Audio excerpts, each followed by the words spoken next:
Good morning, afternoon, or evening. This is Steve coming to you virtually. So I was thinking about this morning and what has been happening energetically over the last few days.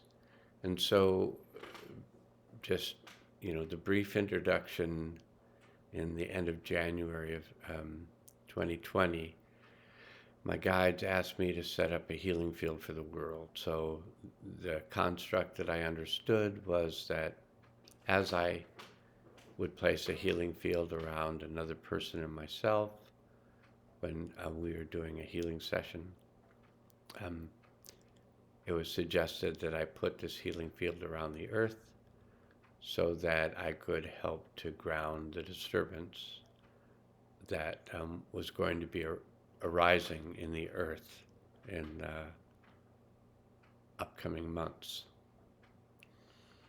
And even in the end of January, I had heard some things about an illness that people were experiencing, and I was told right away that this isn't about that illness. This is about the disturbance that people are going to be feeling as they begin to awaken to the world that they had hidden from themselves. So that process is happening, and so this morning, if you continue to listen, because I've begun to realize that people, according to the artificial intelligence that may monitor every second that I speak and every second that you listen, on average, the people who watch my videos, which have only been going on for a couple of months now, people on average kind of max out at 6 minutes. So if I make a 20-minute video, it just doesn't matter what I said in the last 14 minutes to anyone other than myself. And I watch my videos and I watch them multiple times because information is coming through me to you. And you would say, well, what do you mean information is coming through you? And I would say, well, I've been having these conversations with these beings since I was a child, and they've helped me to understand what I was doing in the world, not specifically, but the difficulties that I might encounter. They would help me to understand how I could work through these difficulties. They would make suggestions to me. That continued on up until my teenage years, where I found myself feeling embarrassed that I was, hearing voices inside my head, and I was starting to get an indication from the external world that if this is happening, you have a mental condition. And so, not being one to want to have a mental condition, I began to eliminate whatever I could that made me think I might have a mental condition. I think anybody who incarnates onto this planet has a mental condition. This is just a place for nutcases. And for people who think they can save the world or change the world or heal the world, that's a lot of us. We come here to just make a change. And then we find out, wow, it's not as easy as I thought it was going to be, because in the world, on a higher level energetics where we possibly lived prior to coming here, that may be why some of you have, either imagination or memories of other lifetimes that you might have lived. They could have been, in kind of like cool places like Egypt or Atlantis or Lemuria. Those are some popular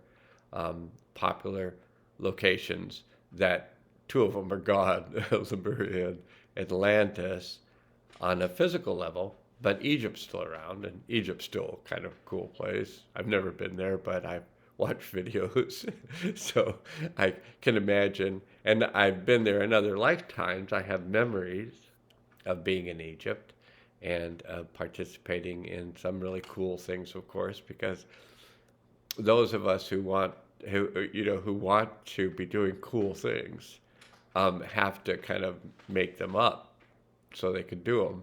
And so I did some things in Egypt, teaching in some mystery schools and things, how to work with energy, and then in this lifetime I've been guided by other dimensional beings in terms of how to work with energy. And then I've also had some, human teachers who taught me how to work with energy. So that obviously was my interest, was working with energy.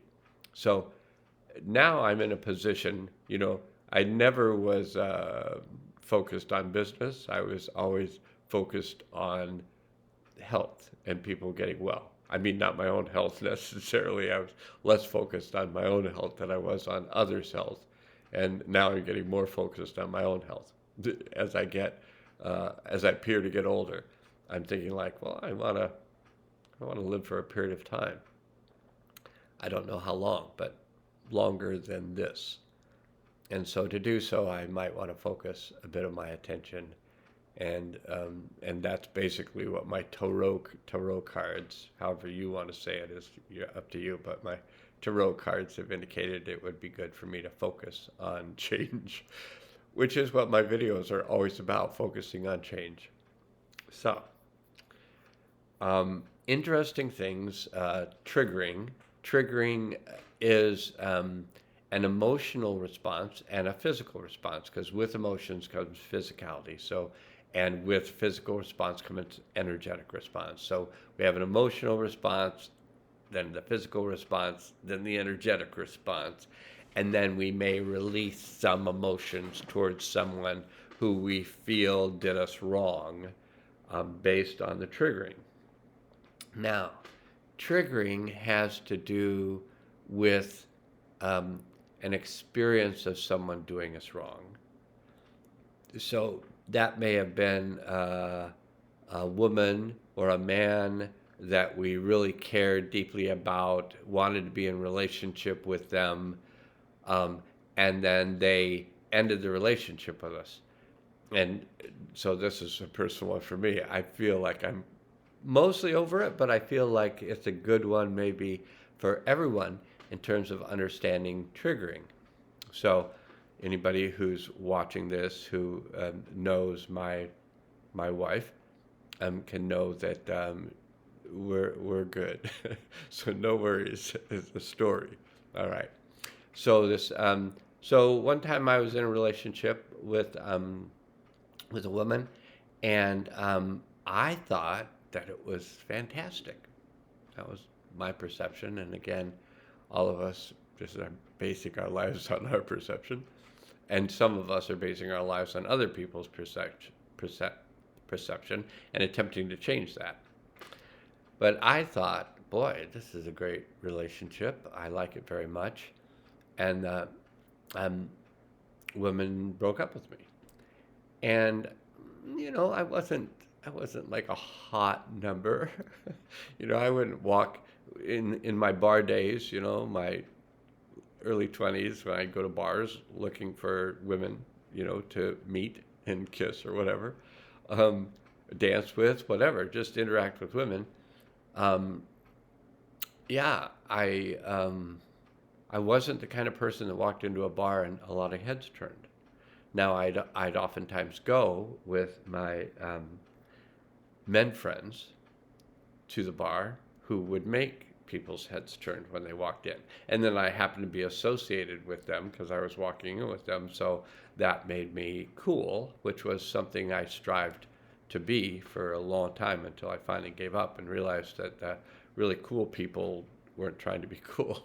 It was you're naturally cool or you were not so cool, and if you tried really hard to be cool, then you were uncool. So it's like it's a catch-22, I think, is the one terminology for it. Which, if I have young people, listening to this, I would say probably they're not still listening because it's gone past 6 minutes.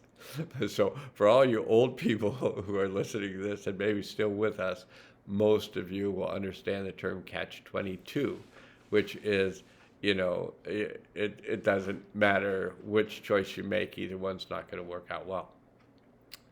But anyway, I ended up having this person tell me that the relationship wasn't working for her, and and I asked her why. It's hard to button your shirt when you're looking at yourself backwards. Or see, I keep trying to grab this side over here, but it's not over here, it's over there, and I keep trying to grab this, but it's hard to do when your mind is thinking the opposite. See, I keep going to the same side. Oh, so if I think about going to the wrong side, then I end up going to the correct side. I was just trying to get that kind of straightened up a little bit, but here I go again because I just can't. There I go. I got to that side.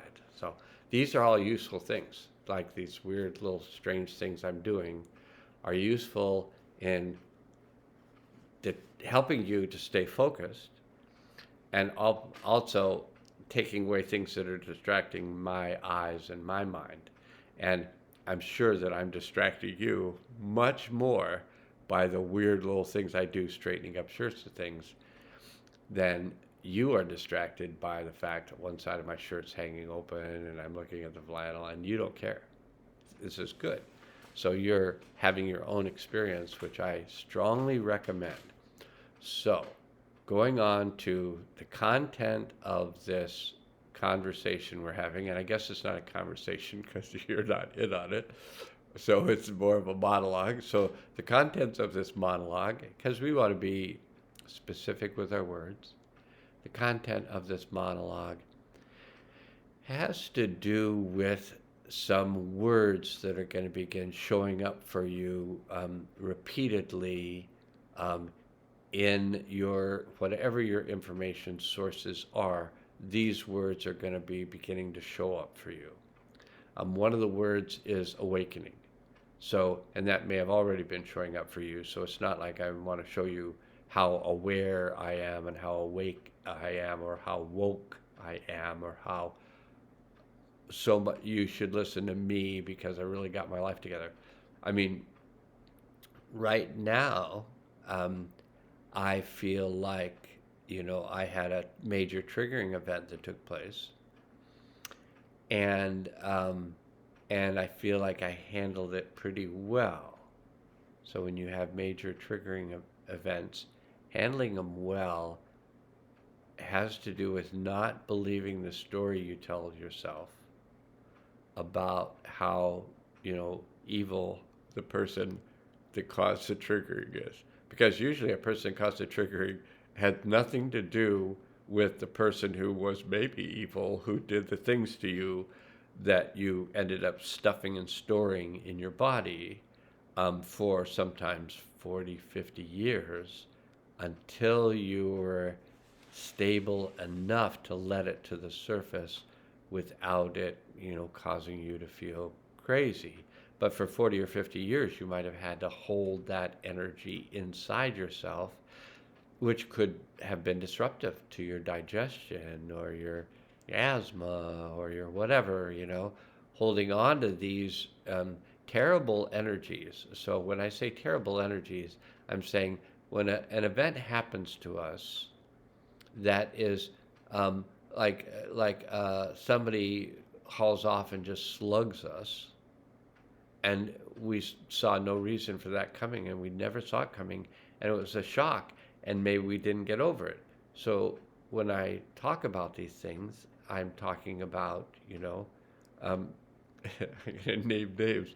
I'm talking about like when I was in 8th grade, and I was supposed to, in the circle of things, kickball or whatever, I was supposed to be on first base, and I'm not going to say his name, but a person, Eminem, was on first base, and I said, "Hey, no, it's my turn to be on first base." And he was a lot larger than me. He was like a grown man, and I was like, 5 foot tall and weighed 85 pounds. And so he all of a sudden slugged me in the ear, which caused all these, I got really dizzy, and then I kind of made it over to the bench and sat down, and that was a major life trauma that years later I needed to release the energy of that, get that energy out of my ears, my ear actually, because he just hauled up and slugged me, you know, in the side of the head, like just whomp, really hard, just and those kind of things, unexpected things that we don't get over the emotions of. There's emotions related to them. We don't get over the emotions of them. Those are the things that cause triggering. So I had a major triggering event. All this emotion came up, all this perception of reality that was fairly distorted, and all this blame and then defensiveness and all this stuff. And the key is when that stuff happens, to the best of your ability, you just keep your mouth shut.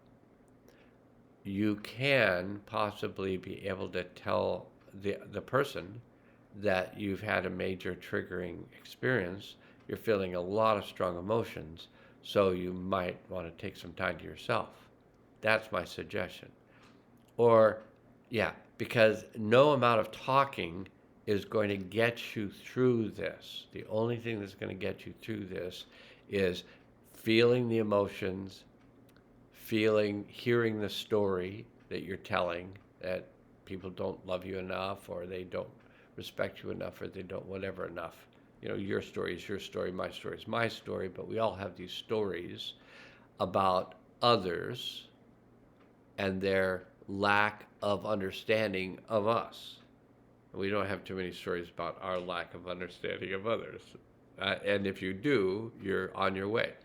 So I was talking about words that are going to be showing up that are like the awakening, the great awakening, the unveiling, um, unveiling.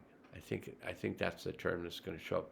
Unveiling, um, unveiling, awakening, the lifting of the veil. That's another term that you're going to be hearing. So what all of these terms refer to is this process of this time that we're in. So I'm going to say according to the Mayans, because the Mayans really had this great understanding of the cycles of the earth, and they had an understanding that in the um, center of our galaxy, I'm going to say, is what's called the central sun. And it probably has a name. Somebody's probably named it. I've always just called it the central sun as long as I've been aware of it.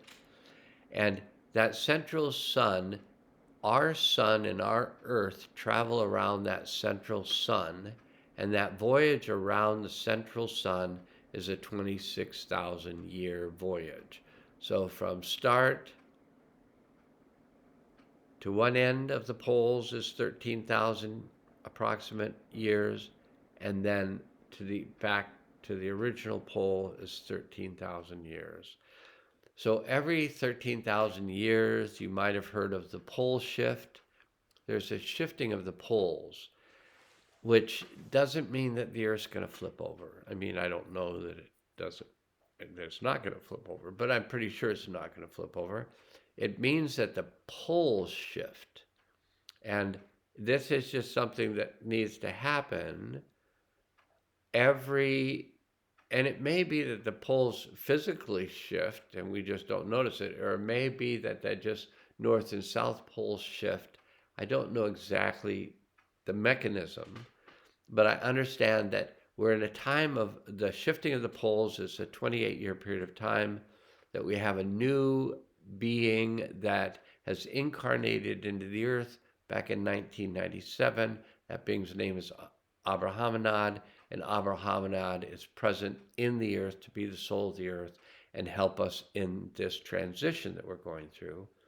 That is going to take 28 years, so from 1997 to 2025. There's your 28 years.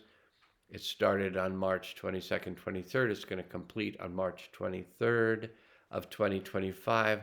So we have a little over a year to go, so really 13 months more of this process of awakening, the veil being lifted, our eyes being opened, our release of the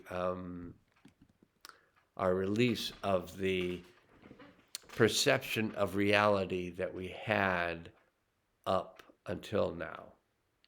So we are going to be changing our perception of reality. Reality is going to be appearing to be changing, even though it's just changing in our perception.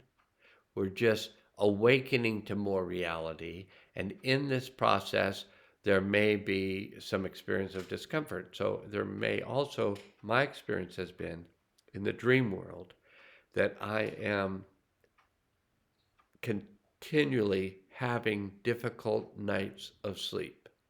So there's just stuff coming up every night in the dream world, working stuff out, things I just didn't remember, being such an asshole, but I was coming up to release the energies of them. So it's almost like the dreams are triggering the energetics that are stuck from making bad choices in the past and having consequences from those choices we made. And we say bad choices because the choices didn't cause things to work out the way we wanted to. So we think of it as a bad choice, but it just was a choice.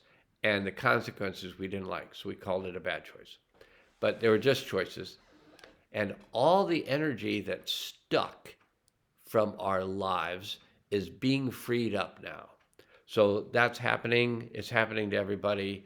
It goes along with the raising vibrations of the earth. So as the vibrations of the earth go up and up and up and up, and you could say from 3D to 5D, and that the higher level beings are on 5D, and those of us who are in bodies have been in 3D, but we're going to go through this transition, have been going through it for 27 years almost, going through this transition to 5D, where we'll be in a different world. So that's my understanding. That's my hope and dream, is that we actually end up in a different world that just seems so much better than this one. Because I don't know about you, but I've been getting kind of tired of this one. But I don't want to leave. I just want to, complain about it or something. But anyway, um, so that's what's going on. We may find ourselves doing odd things. Like one thing that I did, that I typed in Stephen McLean into the YouTube and found that there are other Stephen McLeans who make YouTube videos. And I have a personal interest in carpentry. I've, played guitar poorly for the past 60 years, 50 years. And, um, and I have been interested in watching surfing for some reason for the past couple of months. So one of the Stephen McLeans that I found on YouTube, his specialty is carpentry, and he plays and makes guitars, and he makes surfboards and surfing videos. So, and there's another Steve McLean. I think he's maybe in Australia, and I sent a note to him saying hi. But then on the same thing in YouTube, there was the memorial service for Stephen McLean, who passed away. And so I went and watched the part of the memorial service. It was 3 hours long. I just really felt sad. But people needed that 3 hours to get over the loss of that Stephen McLean. So I just was cracking me up to think like how many people would feel that great of a loss if I was gone. And maybe there'd be a couple of people. I don't see any of them sitting for 3 hours having people talk about me. That would be, that would be sad if that happened. But they did want to talk about this Stephen McLean. And the thing about this Stephen McLean is he was born 20 years after me. So he actually died recently at 52. And then I had the thought, well, how many Stephen McLeans are there? I mean, with a PH and McLean. How many of them are there, and how many of them have died? So I just put Stephen McLean obituaries. And so just to let you know, in just the last 2 or 3 years, there have been 14 Stephen McLeans that have died unexpectedly. Unexpectedly. Heart attacks. Um, the ones that died of cancer and died slowly, they were expected to die. But why'd they get the cancer? And why'd all these Stephen McLeans get sick and die in the last 3 years? And you can answer that. I can't. I can speculate, but I'm not going to because I want to keep my channel open. But anyway, so 14. So I went through and read all their obituaries. Now, this is a strange thing for a person to do, and I found it to be strange. But what was really interesting to me was seeing what these Stephen McLeans were interested in and where they were living and how similar we were in many ways. Some of them in terms of looks and things. Um, but anyway, many of them there were much younger Stephen McLeans that were passing away, 52, 64. Um, and just kind of a lot of Stephen McLean's passing away in just a few years. So I don't know if you want to do this, but you just type your name in, put obituaries, and see how many people with your name have passed away in the last 3 years. Because it seems like a lot of people are passing away, all different ages, and really nobody knows why. I mean, people speculate, and if they talk about it, they lose their ability to talk on YouTube. So we're just not going to talk about it. But you can imagine what it might be. And that's just part of the Great Awakening, the Great Reveal, the whole thing that our stuff's coming up and we may as well let go of it. So let me see. I like sometimes where those, like, the pictures they use for the videos, maybe it's like a flowering. Oh, and then that talking head thing where the body remains still, but the head moves around, and it looks like a cartoon. Like I did watch like one episode, maybe or two, of South Park, and like a lot of people's heads just do this strange thing. So hopefully that was really helpful. It was really helpful to me to be able to share this with you, and maybe you'll watch it, maybe you won't. I think there's some diminishing returns going on currently, but people are kind of freaked out at the moment, and they're searching, and obviously they're not searching for 20-minute talks. So with that, I will say, where's the button? Here's the little button to stop this, and I'll say now must go, and then smile and make my eyes look really bright or something. Look up to the light that's illuminating my face and the illumination of the world, and now must go.